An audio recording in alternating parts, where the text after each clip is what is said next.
Pemeriksaan kode etik Brigjen Pol Prasetyo Utomo sudah selesai dilakukan oleh Provos dan segera disidangkan. Di sisi lain, Koordinator Masyarakat Anti Korupsi Boyamin Saiman melaporkan Wakil Ketua DPR Aziz Syamsuddin atas dugaan pelanggaran kode etik karena tidak menaikkan izin rapat dengar pendapat terkait Joko Chandra di masa reses.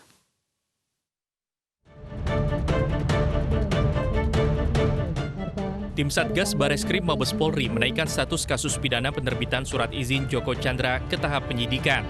Penyidik telah memeriksa 6 orang saksi yang terdiri dari staf koordinasi dan pengawasan PPNS serta Pusdokes. Hasil pemeriksaan tersebut dijadikan penyidik sebagai petunjuk untuk menetapkan tersangka. Tersangka nantinya akan dijerat dengan pasal 263 KUHP tentang pemalsuan surat, pasal 426 KUHP tentang pegawai negeri yang membiarkan orang melarikan diri dan atau pasal 221 KUHP tentang menghalangi penyidikan. Sementara itu, pemeriksaan kode etik Brigjen Pol Prasetyo Utomo sudah selesai dilakukan oleh Provos dan segera disidangkan. Untuk berkas disiplin, ya, berkas disiplin BJPPU sudah selesai berkasnya dan oleh Provos nanti akan diserahkan ke Waprov. Dan nanti setelah dievaluasi berkas tersebut, kemudian nanti akan disidangkan.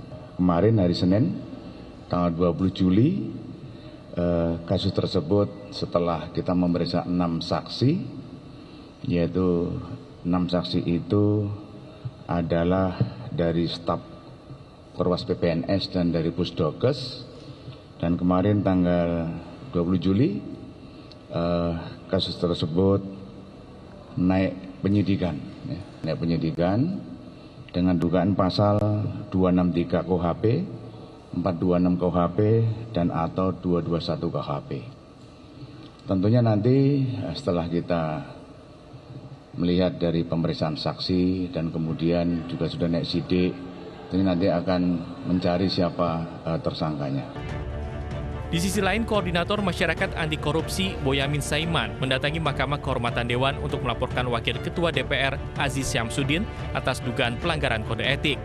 Menurutnya, sikap Aziz yang enggan menaikkan surat izin rapat dengar pendapat terkait Joko Chandra di masa reses bagi Komisi 3 telah melanggar ketentuan Peraturan DPR Nomor 1 Tahun 2015 tentang kode etik. Namun pandangan Boyamin Saiman berbeda dengan Wakil Ketua DPR Sufmi Dasko Ahmad yang menyatakan langkah Aziz Syamsuddin tepat dan tak melanggar kode etik. Nah, dari sisi itulah melihat kami sebagai masyarakat urgen dan pentingnya rapat dengar pendapat oleh Komisi 3.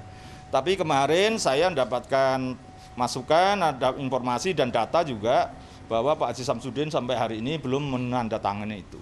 Nah, padahal Ketua DPR sudah meng-ACC dan sudah dirancang, dan kalau toh itu istilahnya ada larangan rapat dengar pendapat pengawasan oleh komisi-komisi terhadap lembaga mitranya, itu kan kalau dilarang tidak ada izin.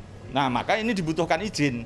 Nah, izin itu kan dikemukakan di situ, urgensinya segala macam kan itu kan, dan ini kan bukan kitab suci. Nggak benar itu, saya bilang nggak benar. Jadi sesuai dengan tata tertib itu sudah benar. Kemudian tujuan dari kawan-kawan Komisi 3 juga itu benar. Jadi kalau Boyamin itu punya bukti, silakan, jangan cuma ngomong aja gitu loh. Kami tidak mau dipecah-pecah antara pimpinan DPR dan pimpinan komisi. Sekali lagi saya tegaskan bahwa pimpinan DPR akan mencari jalan keluar agar tujuan teman-teman Komisi 3 tercapai tapi tidak melanggar tata tertib. Sufmi Dasko Ahmad menambahkan tidak ada benturan sikap antara Komisi 3 DPR dengan pimpinan DPR mengenai rapat dengar pendapat terkait kasus Joko Chandra. Dari Jakarta, Tim Liputan iNews melaporkan.